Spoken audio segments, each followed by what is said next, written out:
ओम पूर्णमदः पूर्णमिदं पूर्णात् पूर्णमुदच्यते पूर्णस्य पूर्णमादाय पूर्णमेवावशिष्यते। ओम शांति शांति शांति। नमस्कार मित्रों। आज की वीडियो में हम बृहदारण्यक उपनिषद के तीसरे अध्याय के छठे ब्राह्मण का जो पहला मंत्र है उसका पाठ करेंगे। और इस ब्राह्मण में केवल यह ही मंत्र है और ये काफ़ी बड़ा मंत्र है, तो देखते हैं कि हम कितना इसका पाठ कर पाते हैं। तो जो मंत्र है वह कहता है, अथ हैनम गार्गी वाचक नवी प्रपच्छ। अर्थात अब गार्गी वाचक नवी ने पूछा, याज्ञवल्क्य इति होवाच। अर्थात याज्ञवल्क्य को इस प्रकार से कहा, यद इदम सर्वम अप्सु ओतम च प्रोतम च। अर्थात जो यहाँ सब कुछ अप्सु से ओतप्रोत है, कस्मिन्नु खलु आप ओताश्च प्रोताश्च इति। अर्थात तो किस में ये सारा आप ओतप्रोत है।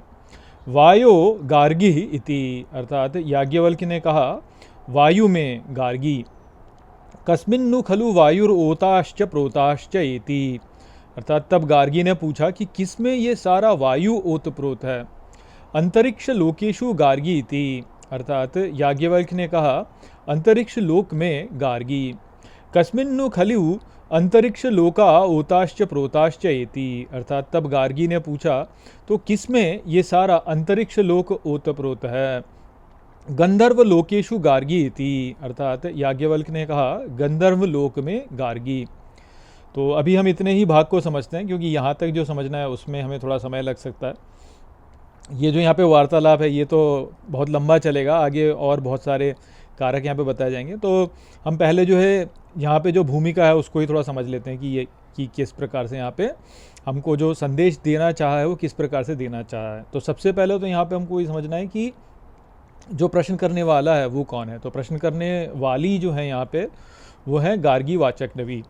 अब आज के समय गार्गी वाचक नवी जो है उनका बहुत आप कहेंगे कि बहुत लोग जो हैं इनके बारे में चर्चा करते हैं। और वो क्यों करते हैं? क्योंकि वही कि लोगों को ये दिखाना होता है कि भाई भारत की नारियां जो हैं वह भी, भारत में जो ऋषिगण हैं वो केवल पुरुष नहीं थे, स्त्रियां भी जो है ऋषियां थी। तो इस कारण से जो है एक जो महत्व है वह गार्गी को बहुत दिया जाता है। क्योंकि यहाँ पे तो बहुत लोगों ने प्रश्न कर लिया, कितने सारे लोग प्रश्न कर रहे हैं याज्ञवल्क्य से, तो उनका तो कोई जो है कोई उनके बारे में तो कोई कुछ कहता नहीं है। गार्गी वाचक नवी के बारे में बहुत लोग कहते हैं। क्यों? क्योंकि गार्गी वाचक नवी स्त्री हैं।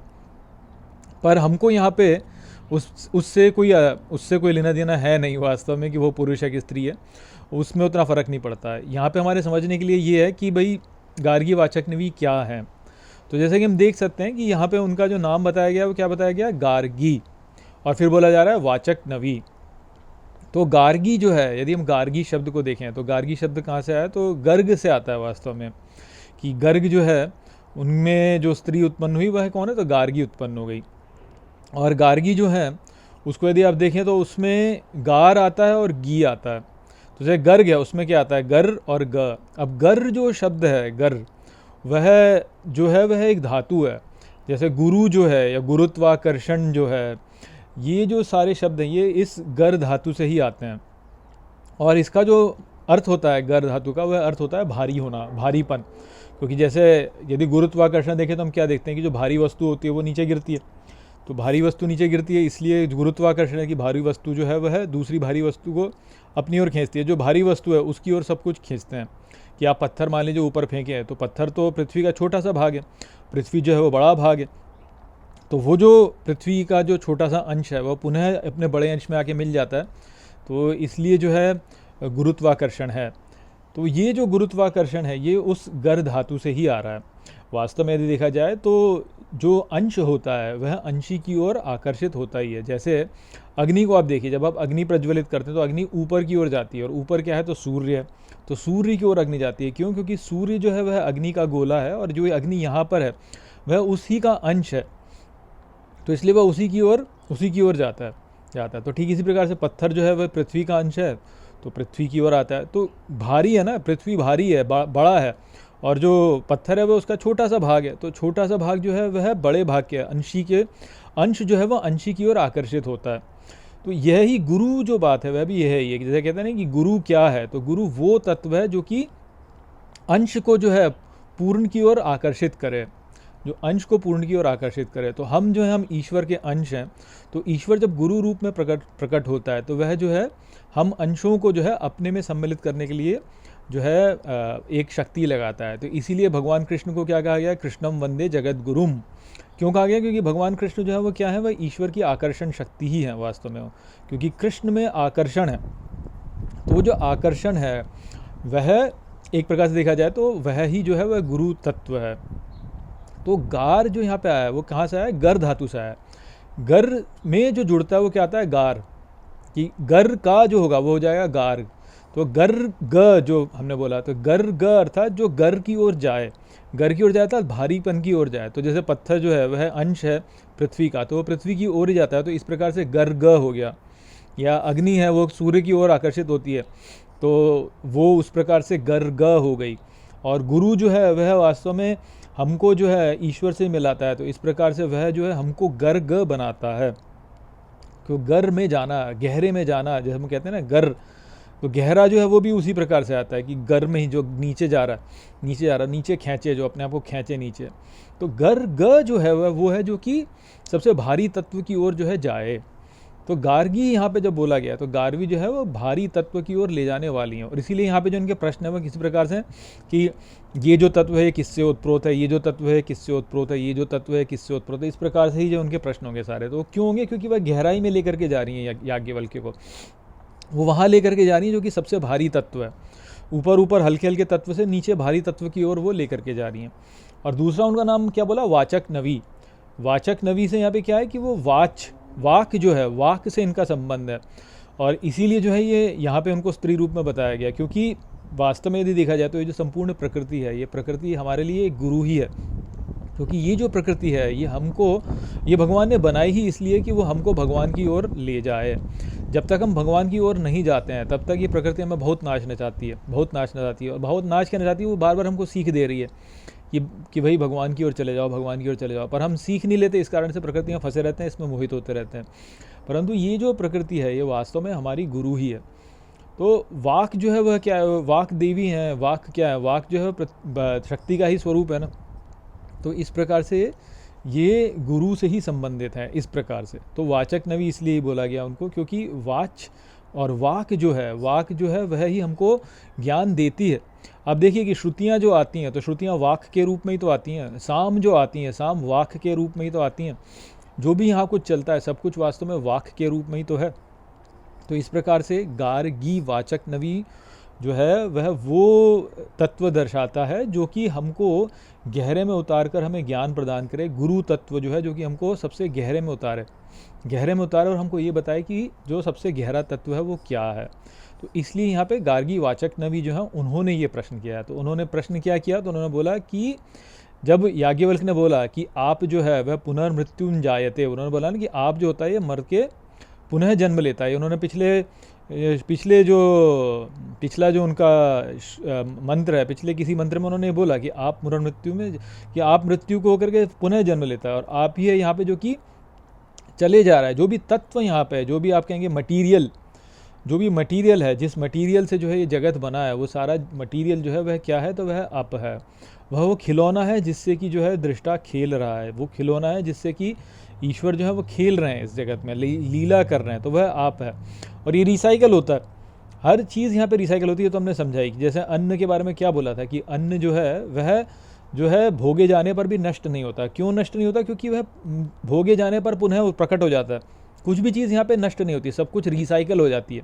तो आप जो है वो तत्व है जो कि रिसाइकल होता रहता है। तो यहाँ पे आप सोचिए कि सब कुछ मैटर जिसे कहेंगे आप, मैटर या ड्रॉस, जिसे अंग्रेजी में ड्रॉस कहते हैं, या मैटर जिसको कहते हैं, तो सारा मैटर जो है वास्तव में आप ही है, ये आप ही है वास्तव में। तो आज वाचक नवी कहती हैं कि ये जो अप है ये किससे ओतप्रोत है? तो तब जो है याज्ञवल्क्य कहते हैं कि ये जो है ये है वायु से ओतप्रोत है। तो वायु से ओतप्रोत है किस प्रकार से? आप समझें इसको। तो देखिए जो भी मैटर है, यदि आप मैटर को देखें तो मैटर, जैसे साइंस में क्या बोलते हैं कि मैटर के कितने स्टेट होते हैं? तो 4 स्टेट बताएं। 4 स्टेट्स कौन से हैं? सॉलिड, लिक्विड, गैस और फिर प्लाज्मा। तो सॉलिड जो होता है उसको यदि आप विघटित करें, जो ठोस पदार्थ उसको विघटित करें, तो विघटित हर करके क्या होगा, चूरा बन जाएगा उसका। चूरा बन के क्या बनेगा, धूल बन जाएगी। धूल में यदि देखें तो धूल जो है वायु में मिश्रित हो जाएगी, छोटे छोटे कण जो है उसके उसमें मिश्रित हो जाएंगे।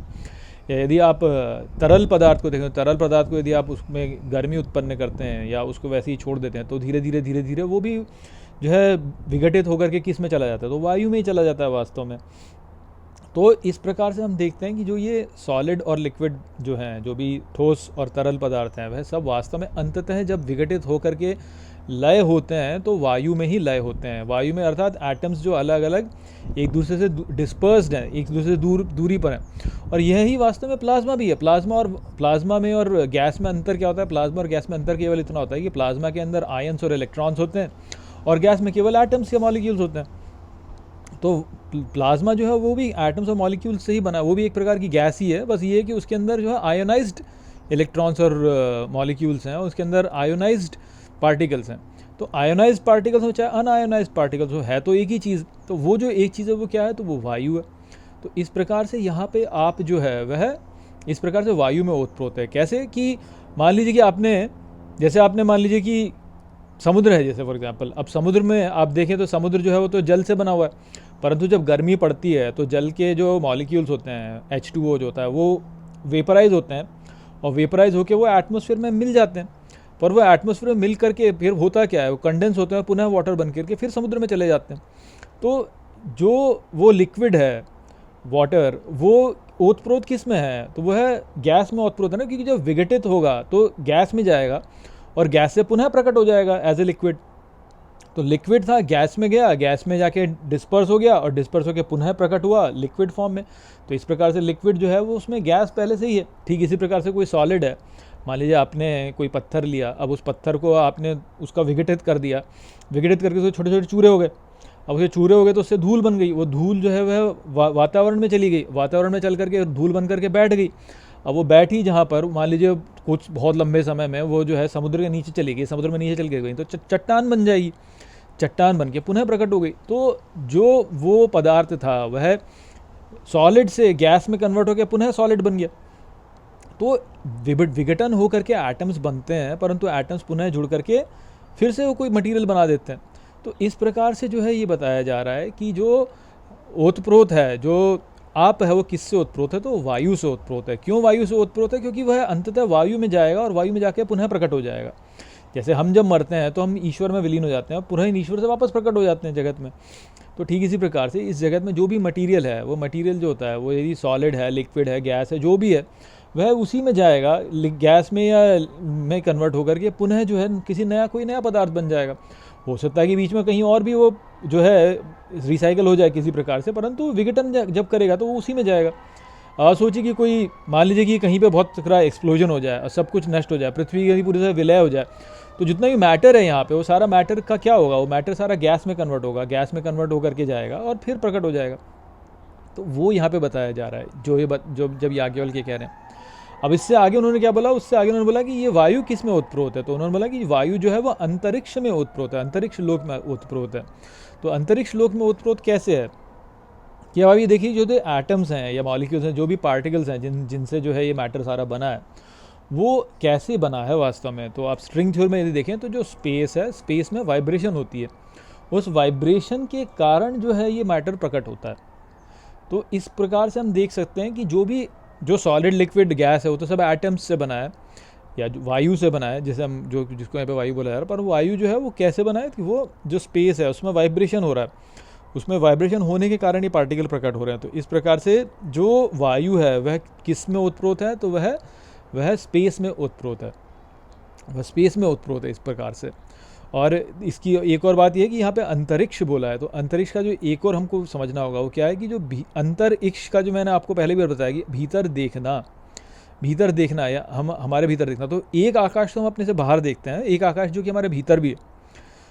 तो वो जो आकाश है जो बाहर देखते हैं और जो भीतर देखते हैं, वो उन दोनों आकाशों में कोई भेद नहीं है, वास्तव में वो एक ही आकाश है। बस भेद इतना है कि एक हमको बाहर दिखाई देता है, एक हमको भीतर दिखाई देता है।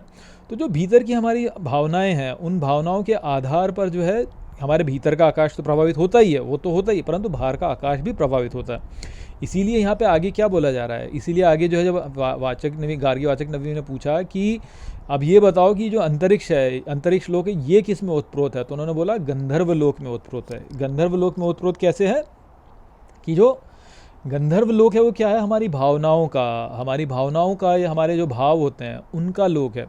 इसीलिए गंधर्व जो होते हैं वो नाचते हैं, वो संगीत उत्पन्न करते हैं, वो अलग अलग प्रकार के नाटक करते हैं, क्योंकि नाटक में क्या है, भावनाएं तो है ना, हमारी भावनाएं हैं, हमारी कामनाएं हैं, हमारी इच्छाएं हैं, हमारे जो भी हम जीवन में अनुभव करते हैं उनके प्रति जो प्रतिक्रिया हम करते हैं वो सब है। क्योंकि नृत्य तो ऐसे ही होता है, एक डांसर डांस करता है तो दूसरा डांसर साथ में डांस करता है। एक नृत्य, मान लीजिए कि एक नर्तक है और नर्तकी है, तो जैसा नर्तक हाव भाव करता है फिर नर्तकी उसी के अनुसार प्रभाव करती है, फिर जैसे नर्तकी करती है उसी प्रकार से नर्तक करता है।